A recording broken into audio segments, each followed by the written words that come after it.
Hi again, everybody. Welcome to another podcast of the Bill Gephardt Show. In this episode, we'll have a one-on-one with Salt Lake City Mayor Erin Mendenhall. We'll get her opinion on the ongoing Salt Lake City demonstrations, the state police and race relations, and just what she thinks of the media in all of this. Also, COVID-19 from her viewpoint and the reopening. Also, I'll be talking to the Reverend Franz, a fascinating discussion. This is a guy who marched with Dr. Martin Luther King and has been a civil rights fighter in Utah now for decades. This fascinating discussion with a man just retired from the pulpit in Salt Lake City, but he remains very active in the struggle for equality. Today's special edition of the Bill Gephardt Show is brought to you by our sponsors. They are supporters of local journalism and supporters of this podcast project, and I ask you to support them to keep all of this stuff going. Dream Dental Implants and Dr. Brian Hendricks, home of the revolutionary 4-on-4 implant. I spent a day watching Dr. Hendricks and his team while they performed this procedure, and I was amazed by what I saw. Dream Dental Implants in downtown Salt Lake City. Also, ES Solar Utah. I have gone solar in my home, and it really is a no down payment situation with no out of pocket. It is safe, it is clean, it's efficient, and now I personally pay less for my home's electricity every month. One Wire Fiber, where Adam Sessions and his team delivers cutting-edge phone and communications products and services to businesses across Utah and across the West, with the goal of doing it better than anyone else and doing it affordably. And All Utah Plumbing, Heating, and Air, where owner-operator John Holland and his ever-growing team of professionals are ready to show you how to do your own plumbing, heating, and air conditioning. I'm joined now by Erin Mendenhall, and if you live anywhere around Salt Lake City or Utah, you know she's the mayor currently. As just this year, she was sworn in as mayor of Salt Lake City. And welcome to the podcast, Erin. Thanks for having me on, Bill. Well, it's my pleasure. I did follow the campaign, and you ran on such things as air quality and homelessness, and I'm sure that's all part of what's going on. But could you ever have anticipated what we're going through now between pandemics and protests? No, absolutely not. And I think there has never been a more compelling time to be in elected office than right now. Salt Lake City has always focused on equity, and that's another one of the pillars of my campaign. Yeah. I started in January and asked the city council pretty quickly in early March to fund a citywide equity master plan, which they did. And now, we have this mandate from our community to do things, do them quickly, and make the systemic change that we've been talking about for a long time. So even though the current situation does have heartbreak for Americans strewn throughout it, and myself included, there's a lot of hope right now for what we're going to be able to achieve. There is, and I think there's a lot of misunderstanding, as there sometimes is. Black Lives Matters, as if only Black Lives matter. But we're talking about Black lives right now, and another might be, what does defund the police mean? I can't possibly mean, get rid of all the police departments and let the bank robbers operate on the honor system. What does defund the police mean? I think what it means at its root is that there is a segment of our population, perhaps a big segment of the population, who doesn't trust the police. I think that it's not just Salt Lake City police, it's the identity in total. And it's legitimate for us to, hear that sentiment and hear the stories of people, which the city council and I have been hearing in the public hearings over the last several weeks.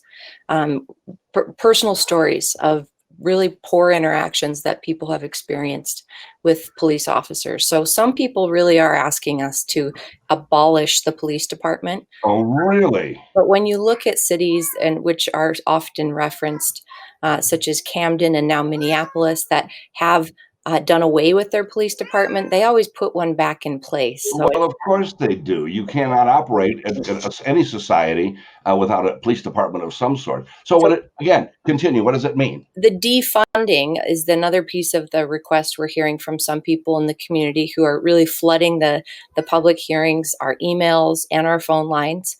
asking for a $30 million decrease, which our police budget is $84 million. Los Angeles has gotten a lot of attention with Mayor Garcetti committing to reduced funding of their police department, but it's more to the tune of about 6 to 7%. I don't see our city council doing that. Right now, the budget is in their hands.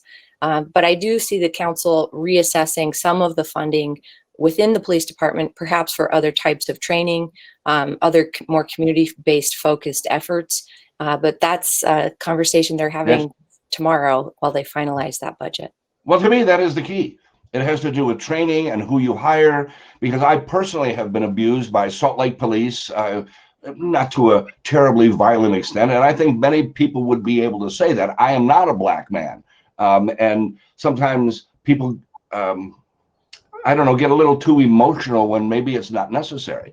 Like the shooting that happened in Atlanta. The fellow was running away. Did the emotions take a hold of those police officers?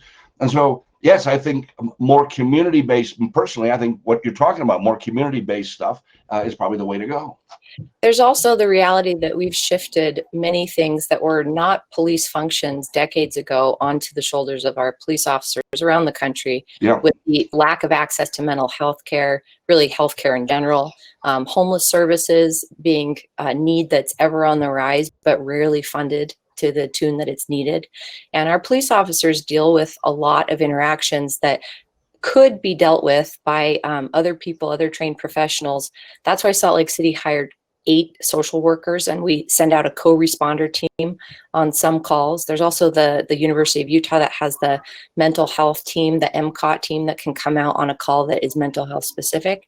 But right now our police officers are doing most of that interface, and that's something that we will be assessing as a city, and I think cities across the country are going to be taking a look at.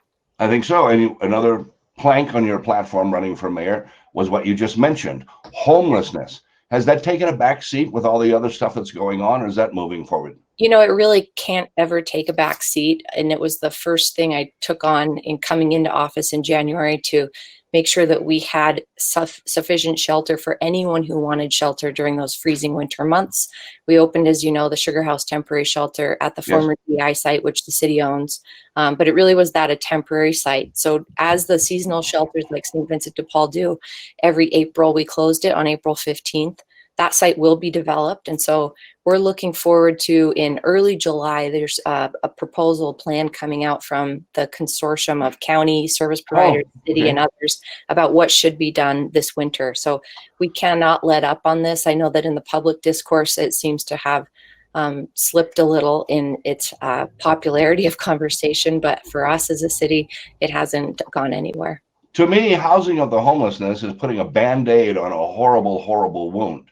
There has got to be a way to dig down more into that, rather than trying to spend money to house people. You have people objecting to that. The NIMBY, not in my neighborhood situation, as you try to put, a homeless shelter here and there. Is there a more comprehensive way of looking at this than just trying to house people? Well, the housing first approach, which the service providers in Utah and definitely Salt Lake City supports, which is that you don't hold hostage the housing conditional upon an individual's participation in any type of case management or services. So obviously they would be case managed if they come into housing, but in the past, people, organizations and service providers might say, you don't get housing until you're sober. You don't get housing until you've completed job training and you've been successfully employed for this amount of time. Knowing where you're going to sleep at night is a fundamental human need, as water is, as food is, as safety is. And so anyway, this housing first approach does work, and the research shows that it does work better. And yet, you're right, we do have a lot of difficulty in deciding where people can be. And when I have conversations with people on our streets who are choosing the street over the shelters, time and again, I hear, this is my community. These are my people. And I don't want to go into an apartment where I don't know anyone in the whole complex. I'm going to feel alone, and I don't want to live like that. But that need for community, I think, is also a human need. And so something I'm interested in our city diving into, which it seems to be having some great traction with the chronically homeless population in other cities, is a managed tiny home community. So they're Right. typically managed by nonprofits, but very small houses, usually a bedroom and a small space, a living space, but shared kitchen and dining. They have job training services on site, so people can Well, that's better. do employment there. Yeah, so Yeah. that's something we'll be looking into. Okay, switching the topic just a little bit, you've been critical of the news media when it comes to the coverage of these not, well, riots, I guess, but the protests. Is the media to blame? Because I can't figure out what else you'd focus on. When one building is burning, that's where the cameras go, to the burning building, not to all the buildings that aren't burning. Sure, I think you're probably referring to my open letter to the people in the desert. I am indeed. About a week ago. And there has been a persistent focus on the violent aspects or some of the destruction that's happening both in Salt Lake City, but certainly in cities across the country to a larger extent. But what's happening here is a movement that's about civil rights. It's a movement about 400 years of oppression of our neighbors in our nation and in our city.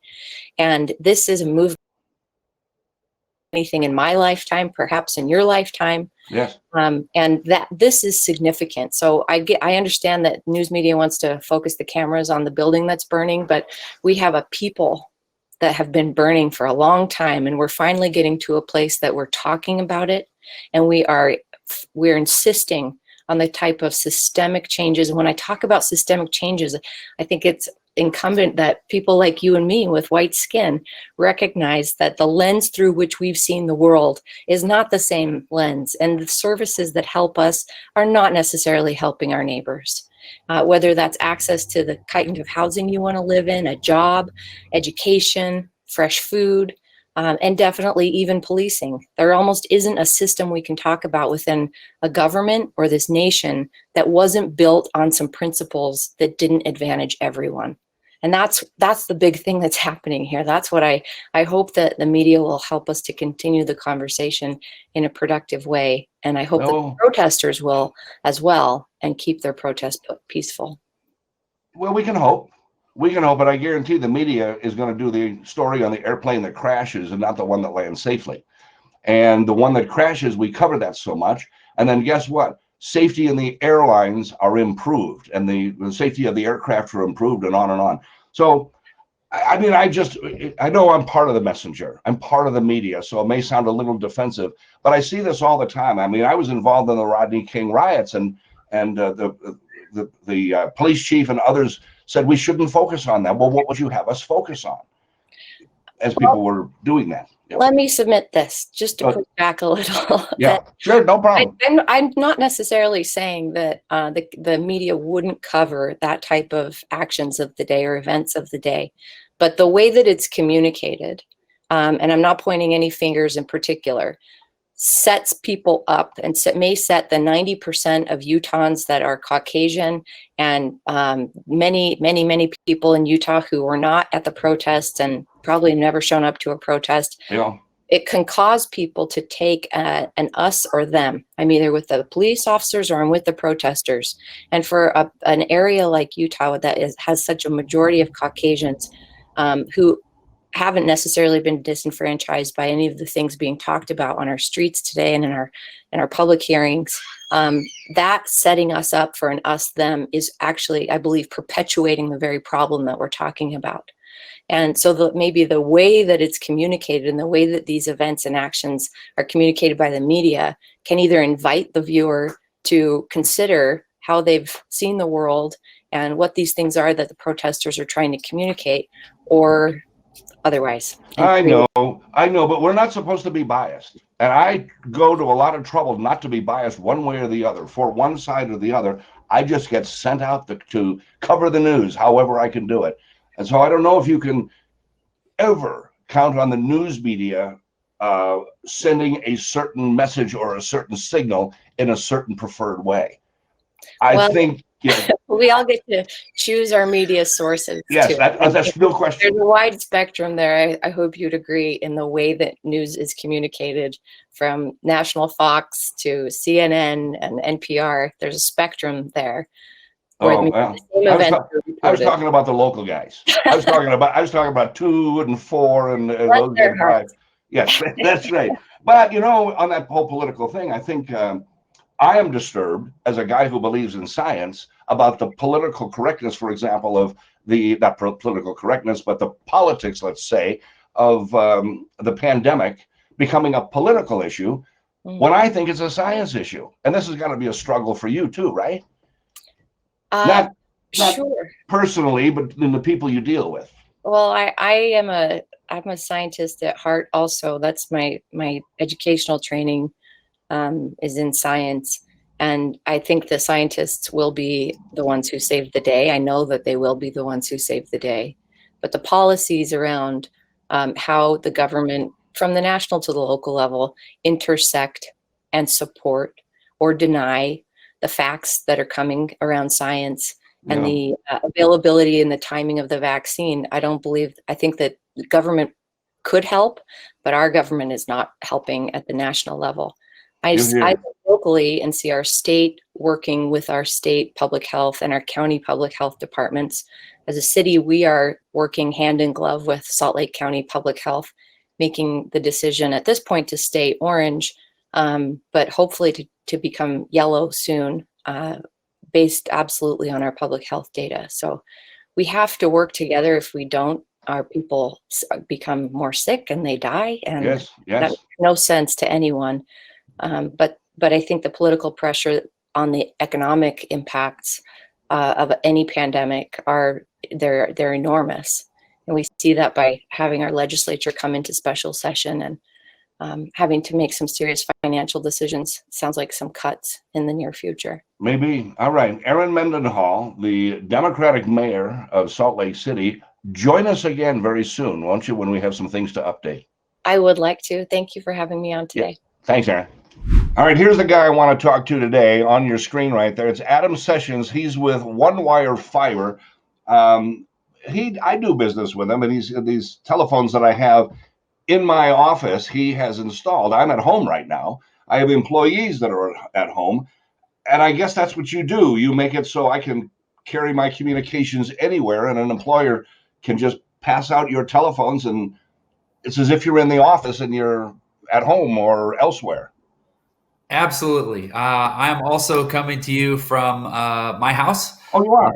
It's a very normal thing that's now taken place, especially over the past, say, 90, 120 days. We've been actively moving our customer base and to their home offices as well. It's working fantastically. That's right. They change. Have you been really busy doing you moved me?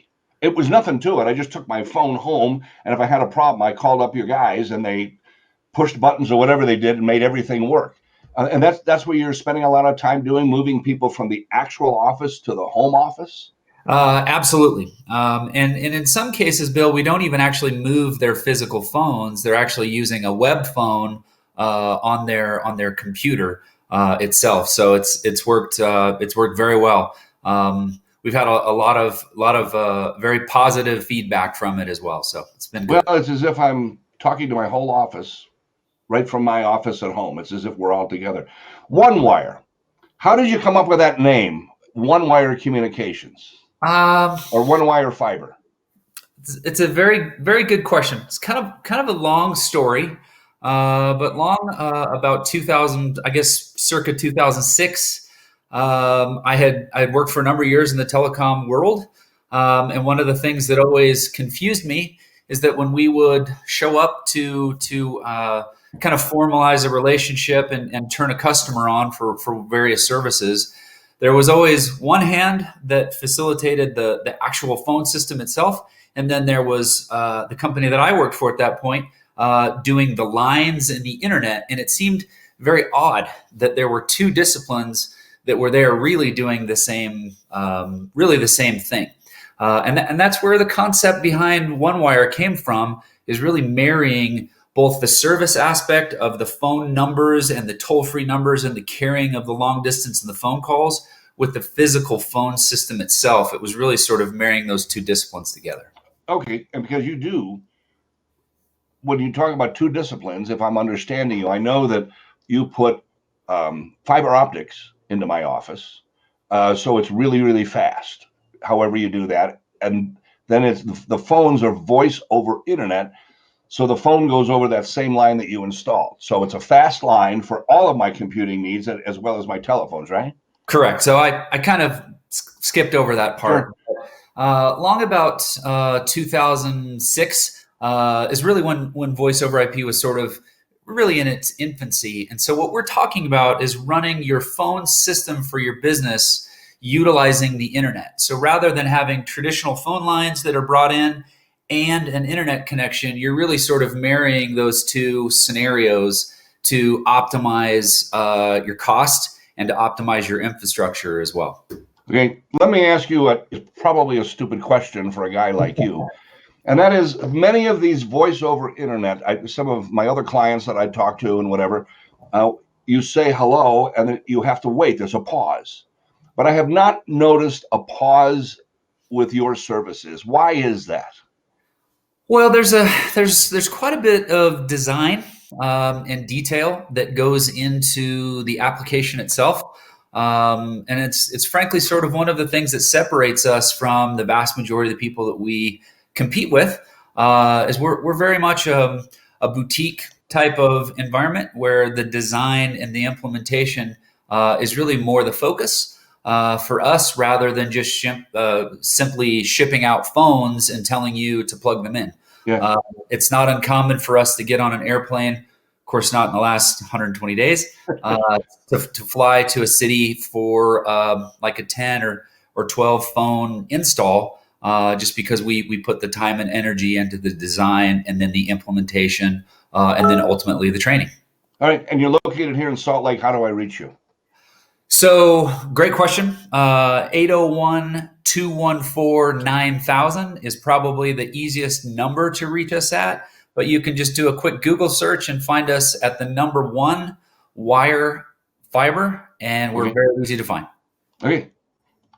And let me, the one thing I've noticed that you don't talk about, but it's so true, and that is if there's something goes wrong, one phone call and your people pick up. We don't have to push 2 for Spanish, and 1, 2. It's just they pick up and they fix it. Anyway, I'm impressed with that. It's just my thing. So, Adam Sessions with One Wire. I'm going to talk to you again because as this COVID thing keeps going and business starts changing to the home environment, I just want to see how you're doing and what changes you see. Well, thank you very much. We appreciate it. Adam Sessions with One Wire Fiber. Thanks for joining us. Thank you. Okay, I wanted to talk to a fella named Chad Stokes. That's the guy you see right now on your screen. He is one of the owners of ES Solar, and I wanted to talk to him because it's a sunny day today, and my solar plant on my roof is making energy, and it was installed by ES Solar.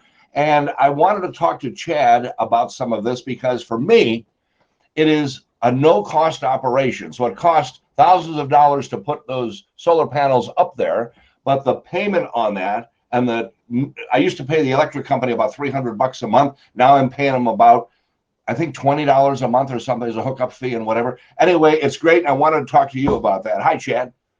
Hello, Bill. How are you doing this morning?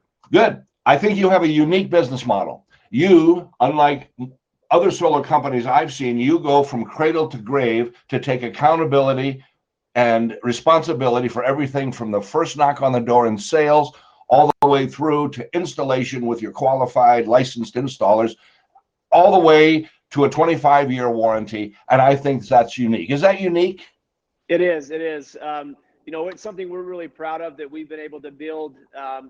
We would refer to ourselves as a true solar electric contractor. And Bill, you hit it right on the head. From knocking on someone's door and generating that lead, starting that relationship, all the way to the very end, when the system's installed, the system's been commissioned, turned on, and even set up with monitoring and assistance with the tax credits and incentives that are out there. We take care of all of that, and then beyond. Should anything happen to their system, it needs service or maintenance, we're there for them for those items as well.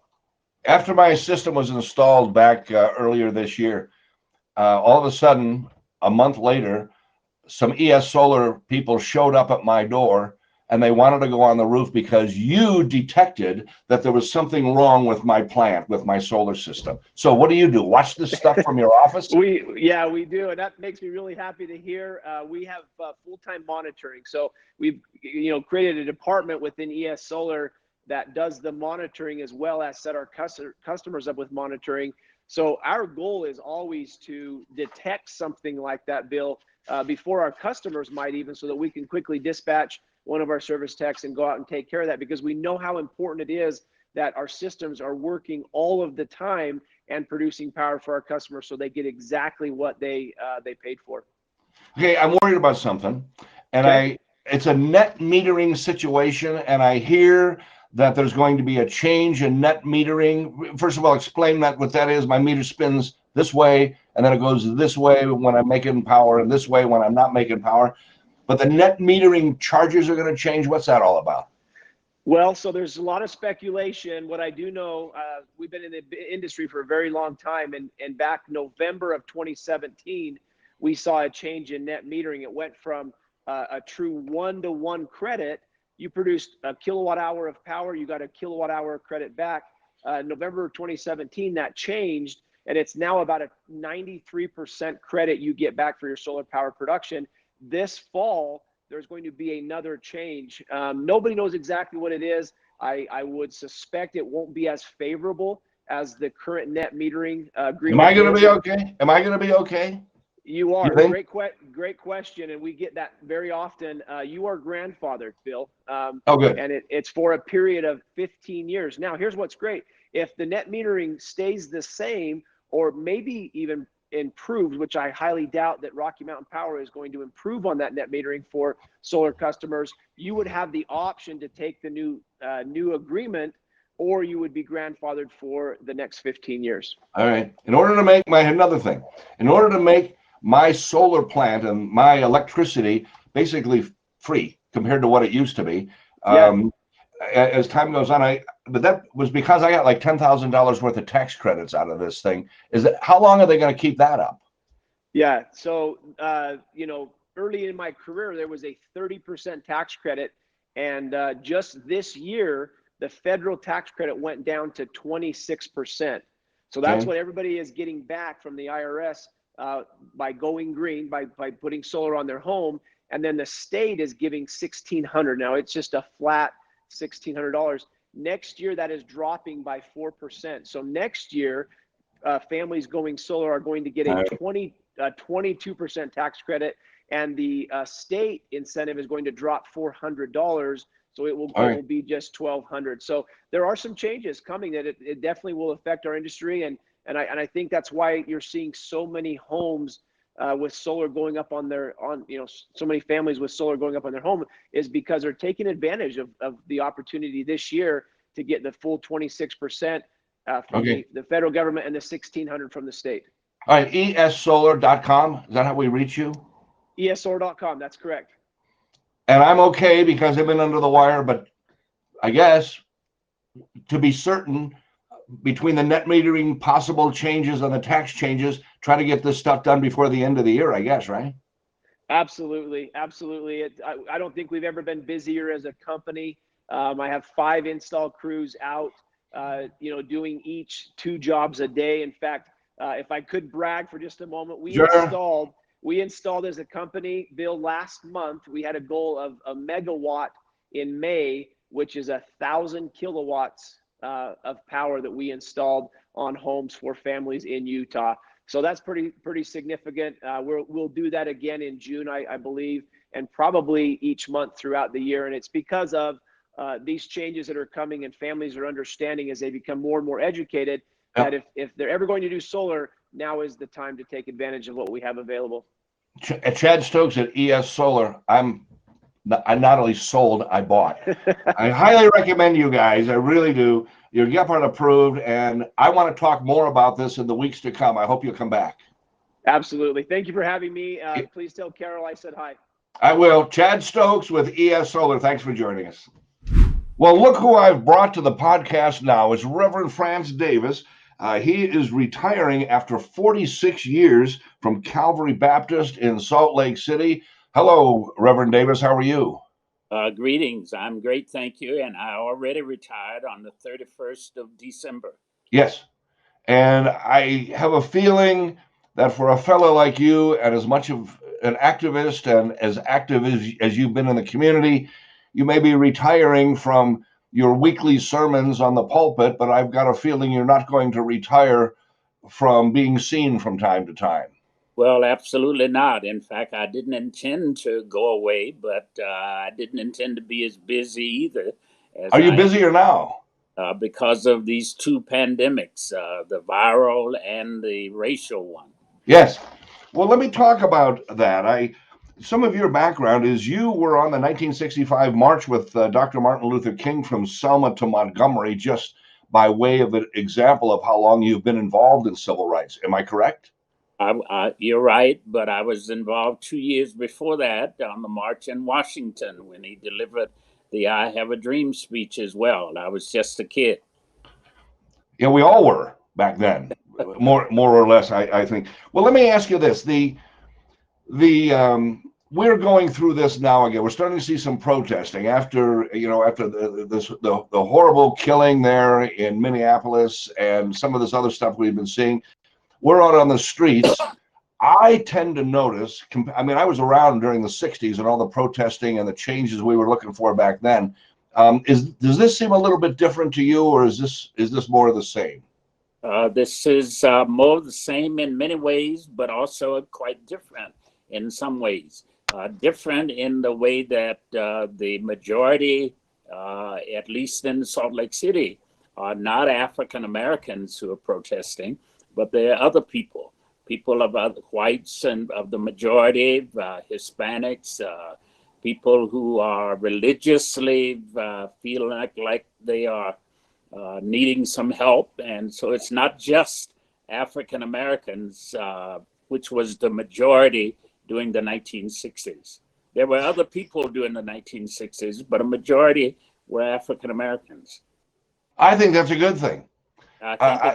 I think sometimes we make progress and we leap forward and then we leap backward a little bit. Would you agree with that?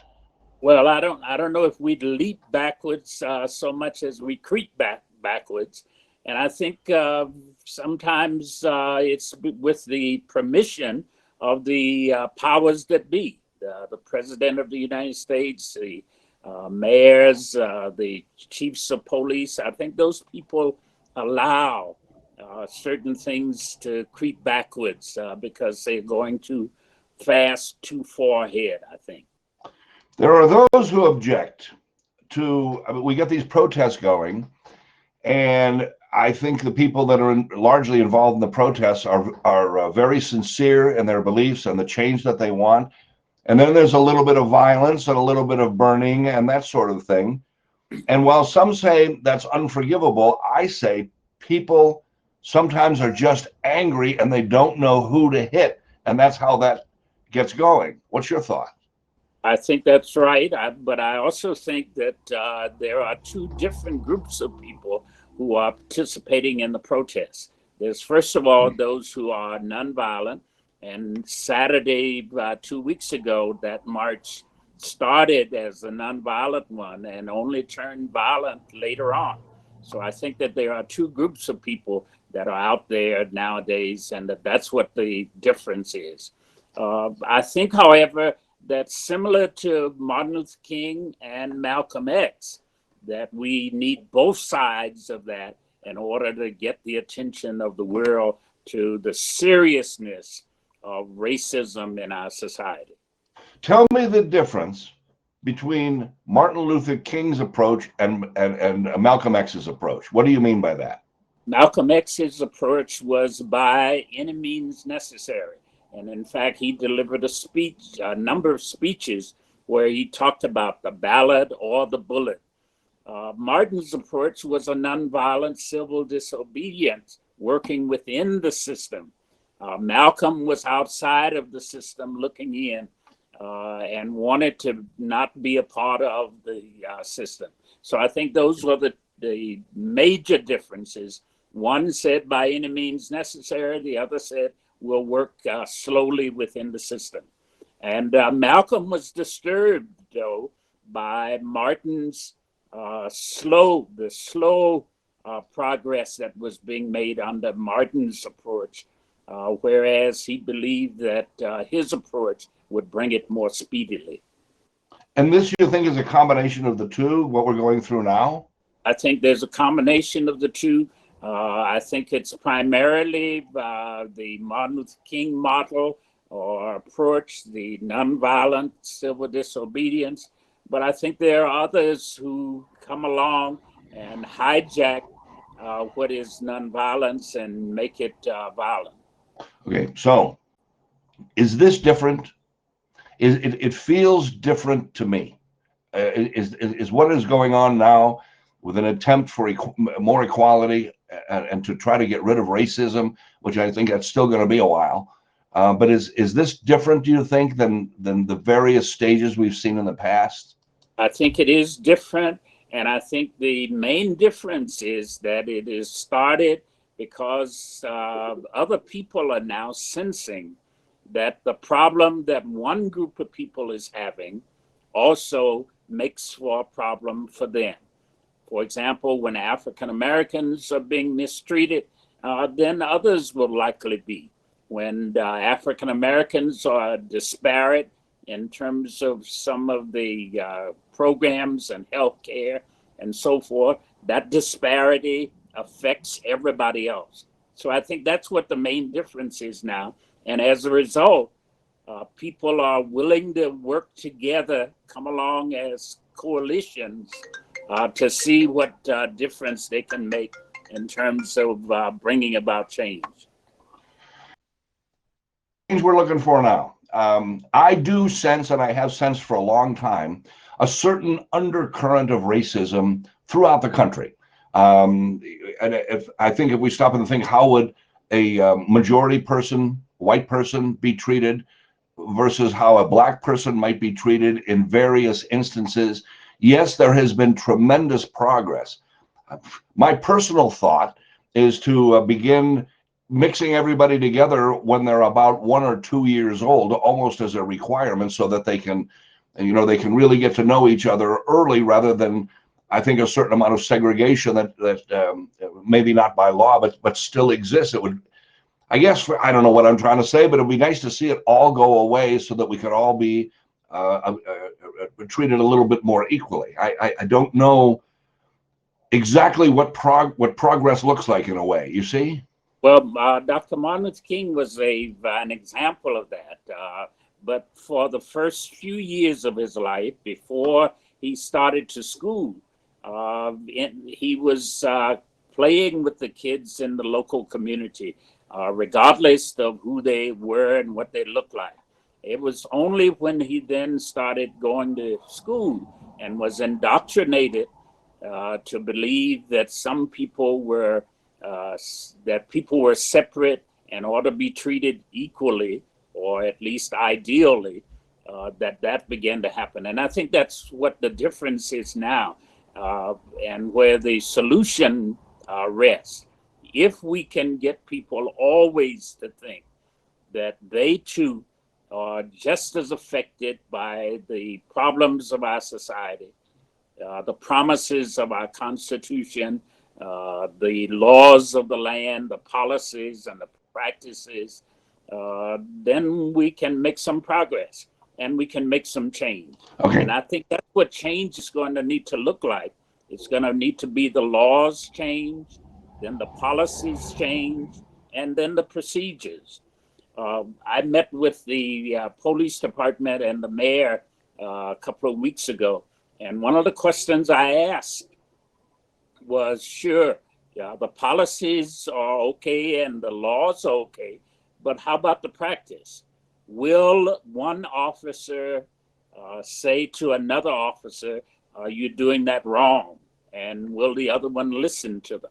So the practice is where the rubber meets the road. My son says it's time to quit talking about it and to now act. And what is the first step? Because it seems to me you are talking about the big picture looked at from 20,000 feet in the air. But when you get down to the ground, what are some of the first steps that we ought to take? Well, I think that there are two steps that and two different approaches that need to be taken. The younger people need to protest. They need to get out there and raise the issue, bring the attention of the society to the seriousness of the issue, and do it when some kind of activist protesting kind of way. But then I think there are old people like myself who need to be talking to the powers that be, the religious leaders, the legislators, the mayors, the police chiefs, the sheriffs, and saying, hey, let's make sure that we have adequate representation in terms of the service, but also adequate policies and procedures. You know what? We've made a whole bunch of progress, I think. But on the other hand, I can't believe that we're still talking about this stuff in 2020. Well, we were those who believed that after Martin Luther King was assassinated, that perhaps we had gotten there. And surely when Mr. Obama was elected to the highest office of the land, the presidency, we knew we had arrived. Only now to have it happening all over again as if there have been no changes. We have made significant changes, but those changes, still there are many, many more that need to be made. And that's where we've got to work for the future. We've got to get people actually to register so that they can vote, go to the polls, and select a representative government that will represent the real interest of the people instead of just a politician. We've got to get to know people who are different than us and appreciate those differences, celebrate those differences, work together. And then once we get to those two places, then I think we can move forward toward other meaningful solutions. Well, you've got my vote, and I hope everybody else does go out and vote. Reverend Franz Davis, retiring after 46 years from the pulpit. You have a lot of insight here, and as we move forward, I would like to call on you again as things come up to chat again, if that would be all right. I'd be delighted to talk with you. All right, Reverend Franz Davis, thanks so much for joining us on today's podcast. Thank you. Good to see you again. I have asked the fellow on your screen right now to join us today because I have some questions about COVID. It's John Holland with All Utah Plumbing, Heating, and Air. And John, the reason I want you to talk to you is a guy in the field with all the COVID stuff that's been going on for the past 3 or 4 months. I have a feeling from your standpoint, things are sort of getting back to normal. Is that true or not? That is true. People are doing a lot more projects. They're getting that started. They're becoming more relaxed, which is comfortable for all of us. We're still following all the guidelines as we need to, but people are more, open up and they're getting ready. We want to do this. What's follow the guidelines mean? What are you doing to keep that going while things seem to be opening up for you? Well, we've always done the booties, but now we wear gloves when necessary. So there's been some changes that where when we were showing up and just instant knock on the door and you got the mask and everything, people they don't want that. So now we have our masks, our gloves. We always sanitize when we're done, but now we ask, would you like the mask to be put on? And we're running into about 80% of the people are no. Oh, really? Mm-hmm. They're just come on in. They're not wearing a mask. And so we're asking what they would like us to do, where before at the front door, before we even knocked on the door, we were already prepared. Yeah, I'm still wearing a mask if I go into grocery stores and whatever it might be. Sometimes in the home, depending on who it is, if it's my relatives and stuff, I don't know if I should or should not be wearing a mask, but I tend to be a little bit more relaxed about that, I guess. You too? Yes, definitely. Where I find where I, want to be more wearing a mask, but now we're asking what would make them feel comfortable is definitely elderly. Watching the news and everything says that would be a wise decision. Yeah, okay. You got a new truck. What's the deal? Yep. So we've got a new service truck / sewer and water main. All right. Truck. It means you're expanding. What do you attribute this expansion? So the expansion has everything to do with, growing the company, and we're ready. And so as long as you're running the company right, you're profitable, you're doing your thing, you just slowly grow. It's time to grow and add that feature. And so we bought this truck that can pull the excavator. It's the proper truck for the proper job. And so, yeah, we're hiring. We're just doing our thing. Okay. Go ahead. I was going to say when you are, I think your prices are reasonable. You've done work for me. I know some others. Your prices are very reasonable, very competitive at the very least. Sometimes, though, people complain. You show up at the house, you spend 15 minutes there, you do some work, and it's $200 or $300. I don't know. It depends what you're doing, of course. And when I hear about that, I tell people, just to drive the truck out of the parking lot wherever the company is located is $100. If you call a technician, how much should you expect to spend? Well, you should expect, if it, in your analogy, maybe 15-minute little repair. Yeah, sure. You're dead on, anywhere from 189 to $250, depending upon what it is.